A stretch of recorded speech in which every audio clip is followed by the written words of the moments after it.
भक्तों राम राम, राधे श्याम। भक्ति भावित रेणु रस्तोगी चैनल में मैं आपका स्वागत करती हूँ। तो जिनका आज जन्मदिन है उन सभी को हार्दिक शुभकामनाएं, और जिनकी मैरिज एनिवर्सरी है उन सभी को भी हार्दिक शुभकामनाएं। तो आशा करती हूँ कि आप सब कुशल मंगल होंगे। तो आप सभी को योगिनी एकादशी की हार्दिक शुभकामनाएं, और आप कर लीजिए अग्निदेव के दर्शन। तो कल 1 जुलाई थी, 1 जुलाई से ही एकादशी चालू हो गई थी। तो मैंने ये अखंड दीप कल ही जला लिया था, और ये अग्निदेव हमारे हैं तो इनको हाथ जोड़कर प्रणाम कर लिया। प्रणाम करने के साथ साथ अब हम लड्डू गोपाल जी को तैयार करते हैं। तो अब जब मैं इनको स्नान कराएंगे तो हम थोड़ा थोड़ा जल डालते रहेंगे और इनको मसाज करते रहेंगे, क्योंकि चंदन सूख गया है तो हमें सुखाना था, थोड़ी ठंडक मिल जाए जिससे हमारे लड्डू गोपाल जी को, क्योंकि गर्मियाँ बहुत ज़्यादा हैं, तो इस तरीके से मैं इनके फिर दोबारा से मालिश कर लूँगी और इनको स्नान करा दूँगी। और ऐसे ही मैं अपने छोटे लड्डू गोपाल जी को भी स्नान करा लूँगी।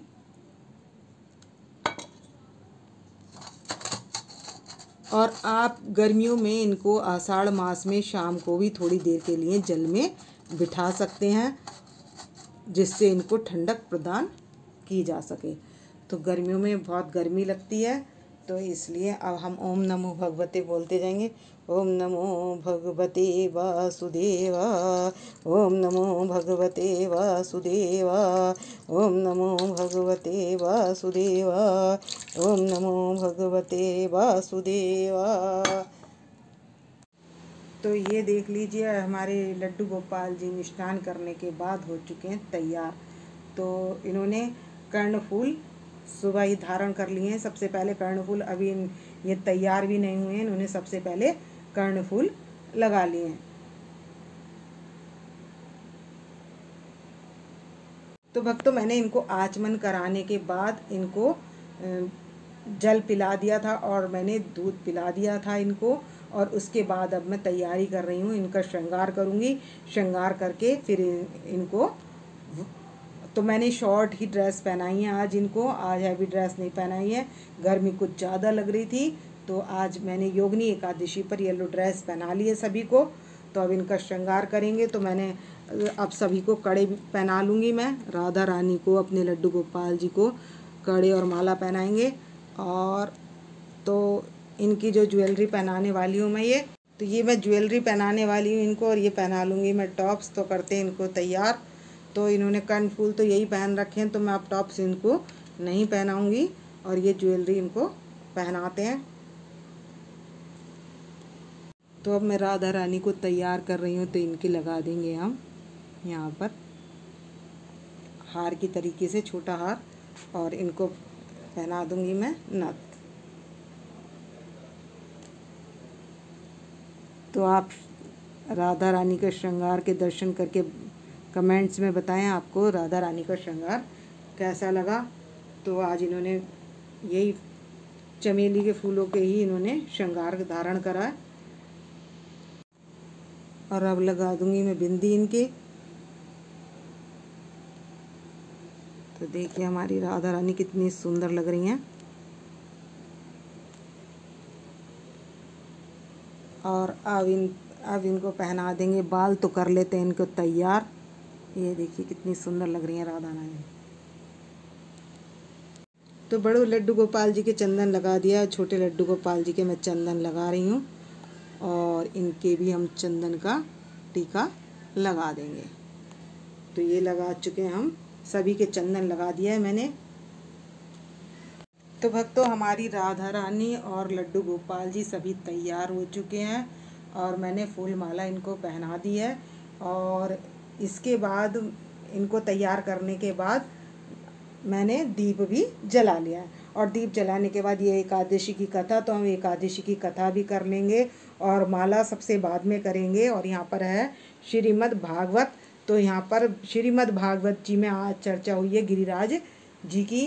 तो अब हम कड़ी चावल कल बनाएंगे, और आज इनको फलाहार का भोग लगाएंगे, यानी कि फलों का ही भोग लगाएंगे, क्योंकि आज है एकादशी। तो आरती की थाली कमल के पुष्प ना हों तो आप क्या करें, गुलाब के पुष्प लेकर, और वाइट पुष्प, गुलाब के पुष्प इसलिए क्योंकि लक्ष्मी माता को भी पसंद है और हमारी राधा रानी को भी प्रिय है। तो हमारे राधा रानी का श्रृंगार आज क्या की, सफ़ेद फूलों से यानी कि चमेली के फूलों से किया है। और मैंने कानों में भी बहुत अच्छी सुगंध आ रही है और पूजा की थाली में से भी बहुत अच्छी खुशबू आ रही है। तो सारे कमरे में सुगंध फैल रही है। अब लगा देंगे इनको इत्र।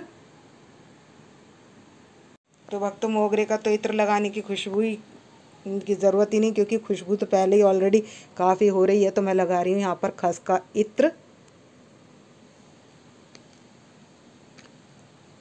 और इसके बाद लगाएंगे। तो अब हम इन्हें दर्पण दिखा देंगे, राधा रानी को भी, और ये हमारे बिहारी जी का दर्पण देख रहे हैं तो इनका श्रृंगार कैसा लग रहा है।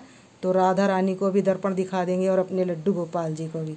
तो ये देखिए कितने सुंदर लग रहे हैं हमारे लड्डू गोपाल जी।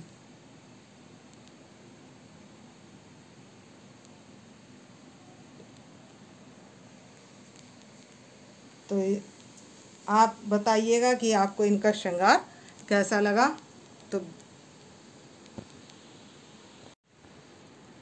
तो भक्तों मैंने कथा कर ली है और करूँगी मैं आरती। तो हम घंटी बजाकर कर लेंगे आरती। तो आप ओम जय जगदीश की भी कर सकते हैं और बांके बिहारी लाल की भी कर सकते हैं। बांके बिहारी तेरी आरती गाऊं, हे गिरधर तेरी आरती गाऊं, आरती गाऊं प्यारे तुमको मनाऊं, हरि चरणों में शीश झुकाऊं, मैं बांके बिहारी तेरी आरती गाऊं। शंख का जल लेकर जोत हम ठंडी कर देंगे और 3 बार घुमा देंगे जल को, और उसके बाद सभी देवी देवताओं को दे देंगे। और उसके बाद हम ले लेंगे आरती। आरती पूजा के बाद ये जैसे भागवत है तो हम भागवत भी पढ़ लेंगे और माला भी कर लेंगे। और ये एकादशी की कथा तो कर ही चुके हैं, आरती भी हो चुकी है, और अब इनको लगा लेंगे भोग। तो भक्तों इनको पूरे दिन भूखा नहीं रखना है हमने, और ना हम भी नहीं रहते हैं। तो इनको क्या करना है, मैं सुबह तो हमने दूध दे दिया था, और दूध अपनी आरती पूजा करने के बाद अब इनको लगा देंगे भोग। लड्डू गोपाल जी के लिए अब शेक बनाकर ले आएँ और इसमें ड्राई फ्रूट काट कर डालते हैं, तैयार करते हैं भोग के लिए। तो भक्तों शेक तैयार हो चुका है, माखन मिश्री का भोग भी तैयार है। तो ये सभी के पास रख दिया। राधा रानी के में मैंने तुलसी पत्र नहीं डाला है, बाकी सभी में मैंने तुलसी पत्र डाल दिया है। और ये आ गई है फ्रूट्स की थाली।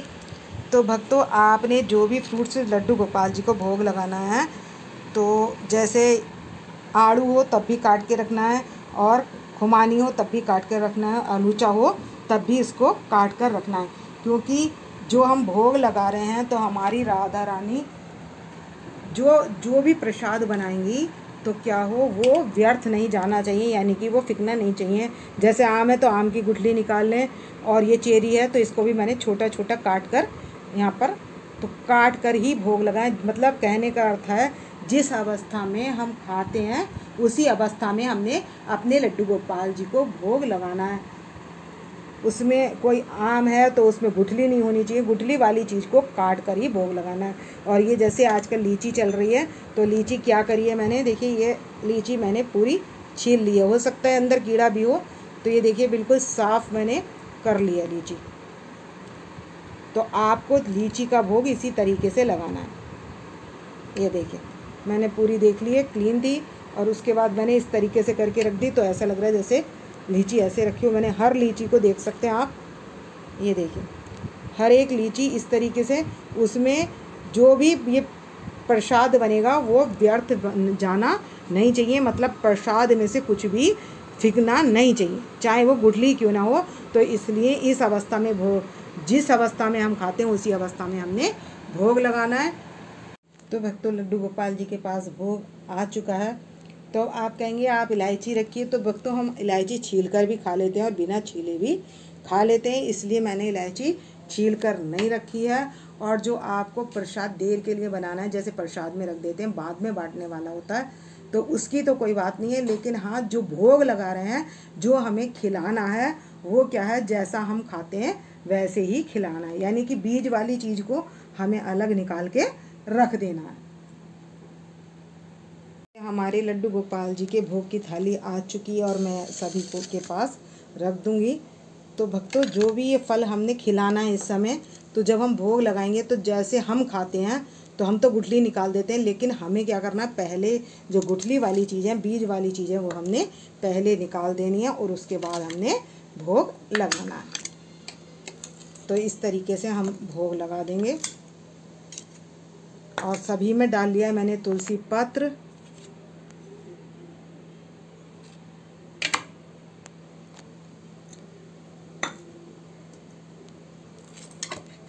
तो अब ये भोग लगने के लिए तैयार हो गया है। तो अब क्या करेंगे, आपकी अगर लड्डू गोपाल जी के हाथ में बांसुरी हो तो आप बांसुरी हटा देंगे पहले। मैंने तो बांसुरी पहले ही हटा दी है। और सभी में डाल लेंगे तुलसी पत्र। जो भी भोग लगाना है आपको तो उसमें तुलसी पत्र डाल लेंगे। और दूध का भोग मैं सुबह लगा चुकी थी और अब मैं मैंगो शेक का भोग लगा रही हूँ इनको। और इसके बाद किसका लगाऊंगी मैं, शाम को लस्सी का भी भोग लगा सकते हैं और शाम को दूध के साथ फ्रूट भी खिला सकते हैं, मखाने की खीर भी खिला सकते हैं। तो हमें फलों को जिस तरीके से खिलाना है तो हम इस तरीके से खिला सकते हैं। तो भक्तों, जो बिना छीले रख देते हैं तो वो भोग एग्जैक्ट नहीं लगाते हैं भगवान को, या उन्हें पता नहीं है कि बीज वाली चीज़ों को बीज निकाल कर ही भोग लगाना चाहिए। तो अब भोग के लिए मैंने ये सारी चीज़ें लगा दी हैं और अब घंटी बजा देंगे, या आप 3 बार ताली भी बजा सकते हैं। अगर घंटी नहीं बजाते हैं तो आप 3 बार ताली बजा सकते हैं। तो मैं घंटी लगाकर भोग लगा दूंगी।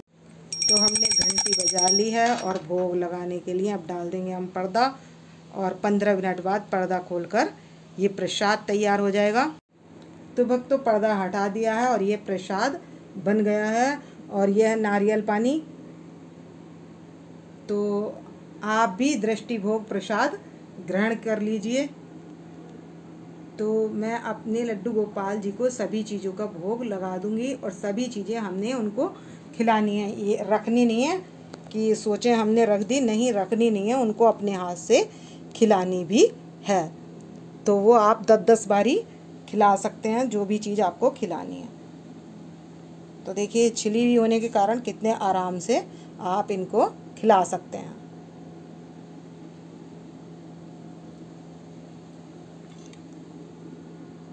तो वो आपका भाव है, आप इनको जो भी फ्रूट्स खिलाना चाहें वो इनको खिला सकते हैं।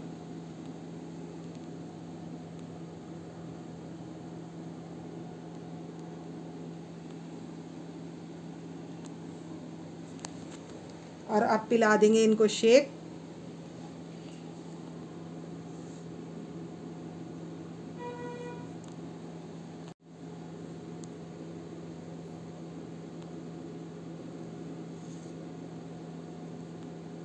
तो भक्तों, आप चम्मच के द्वारा भी पिला सकते हैं और इस तरीके से भी पिला सकते हैं।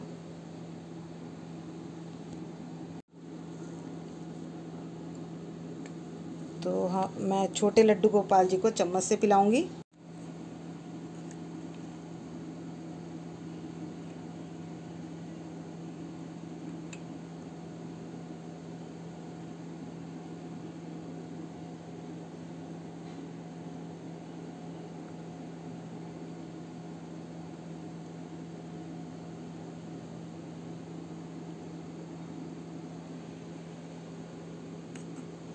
तो इस तरीके से अपने लड्डू गोपाल जी और राधा रानी को सभी को शेक पिला देंगे। तो इस वीडियो का करूँगी मैं यहीं पर एंड। यदि आपको मेरी वीडियो पसंद आए तो प्लीज़ लाइक करें, सब्सक्राइब करें और शेयर करना ना भूलें। और कमेंट्स करके आप अपनी हाज़िरी राधा रानी के चरणों में, बिहारी जी के चरणों में लगा सकते हैं। और श्रृंगार दर्शन आज इनका बताएं कि आपको कैसा लगा। तो यही था मेरा आज का सुबह का रूटीन अपने लड्डू गोपाल जी के साथ। तो मिलते हैं नेक्स्ट वीडियो में। भक्तों, राम राम, राधे श्याम।